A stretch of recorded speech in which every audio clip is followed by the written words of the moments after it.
ngayon nandito tayo ngayon sa Yukon Wildlife Reserve. Ayan, ito. Tapos sasakay kami ng bus. Sige, ito yung bus na may sasakay. I'm going to be your guide as we travel around the property, admiring the various creatures we have on display. And joining us today is Britt. She's one of our new hires. She's going to be doing this job here very, very soon, I hope. I want to go fishing. And it was under private ownership back then. Latitude all the way up to the North Pole was covered in a sheet of ice 2 miles thick. And as that sheet of ice lumbered across the landscape, it ground everything flat.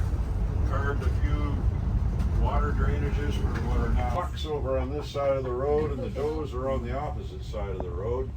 That's how we manage birth control here. We keep the boys away from the girls. Same program you may be familiar with from high school. Now, mule deer are not indigenous to the Yukon. They've been migrating up from BC and Alberta for the last 300 years. And their range is so extensive now that it extends all the way up to the Arctic Circle. And they're very prolific. They're everywhere. And his antlers right now are at about 50-55% of their annual growth. They will be shed around January, and they read antlers. Antlers again shed and regrown each year, whereas horns stay with the animal for life. If they break one, too bad. Muck. Muck. Muck.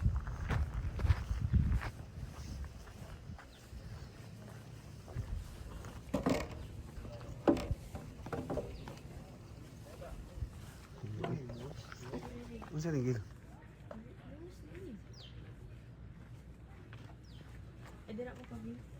So what we've got here is the two cows. They're aged 9 and 10. One have names. Pag-selfie. Nako, dako kay ko Ay, sa. Ay, dara. Or has been provided to them to help them speak. Oh my God. You mean Watson Lake? That's right. That's right. And we had another one at the same time that we got from the Faro Ross River area. And we called him Faro. Wait, sugar. He didn't make it. So anyway, what I'm about to tell you is same principle on your fingernails as it goes off the scalp. And again, there's an article up on the website all about that. But I'm not going to get too deep into it. I'm going to talk about it. 3 weeks after that, the new antler is going to begin development. And in the pedicle, there'll be a little bone spur that appears. And it just grows and hardens up, and about 3 weeks after that, it's going to become covered in velvet. As they get older, the antlers will get bigger up until their maximum size. These antlers here are from an old timer that's no longer with us. The bigger ones are from his youth, like 6, 7, 8 years old. These are his last set of antlers at 14.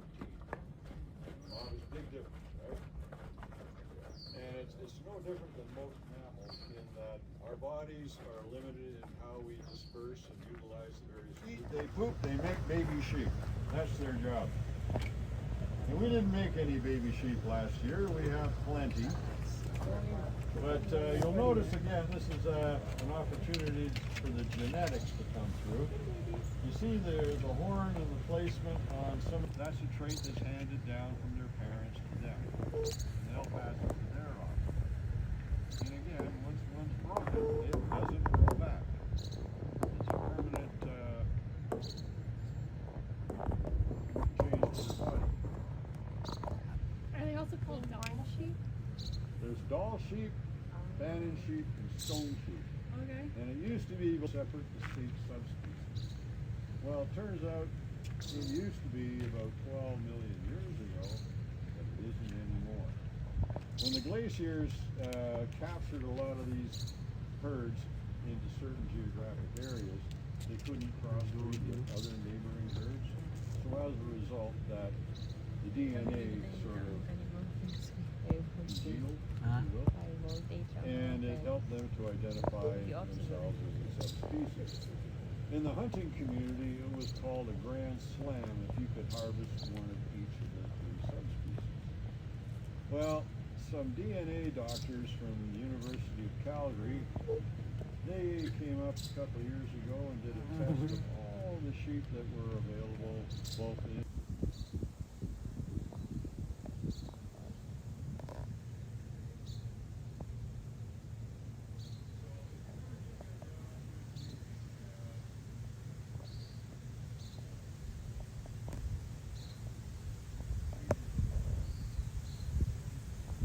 are musk oxen, and they are not indigenous to North America.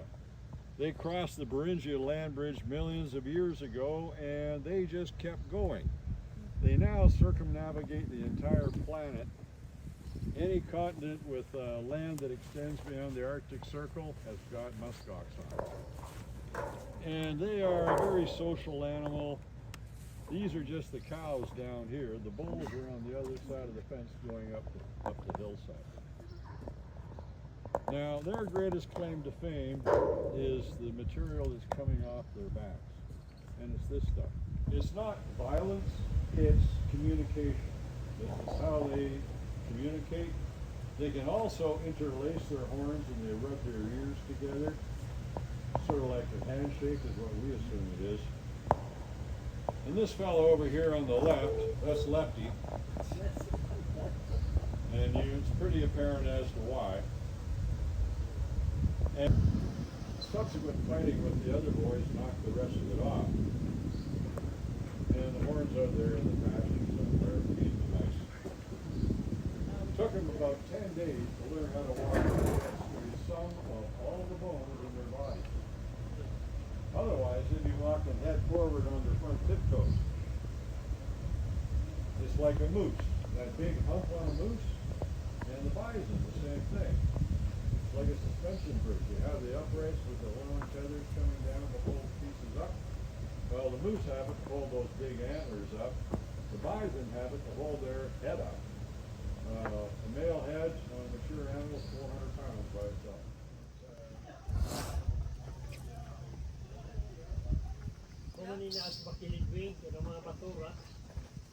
Ay, morning ka itong ano siguro ka na ganing.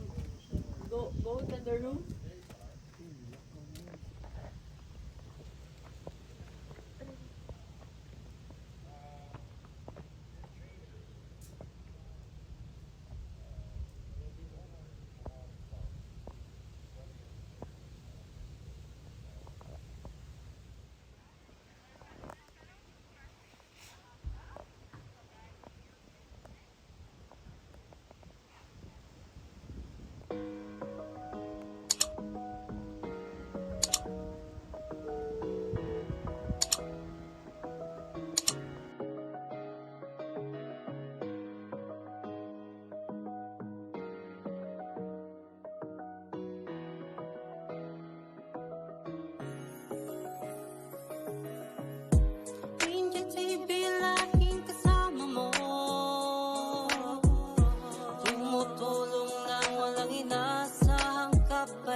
Ringgit TV, tumutulong sa mahirap. Taong porsigido ng ibang bansa para magsumikap. Sa'yo po'y saludo, mapagmahal sa kanyang pamilya. Sa istorya niya makinig ka, halika, halika. Lumilibot sa iba't ibang bansa. Memoryang masasabi mong mag-iiwan ng akda. Madaling malapitan sa oras ng kagipitan. Lalo na sa unos, tunay na kaibigan. Di ka iiwang kabaitan niya'y lubos. Vlogger na mabait, asa Diyos'y malapit. Walang ginawa sa kapa upang makasakit. Bagos pagbibigay ng pag-asa laging binabanggit. Yan ang iniidolo kong malupit. Para sa'kin na wala nang makakahigit. Tumutulong nang walang inaasahang kapalit. Kaya sabay-sabay nating ibanggit. Mula sa Davao, Windy TV, Windy TV.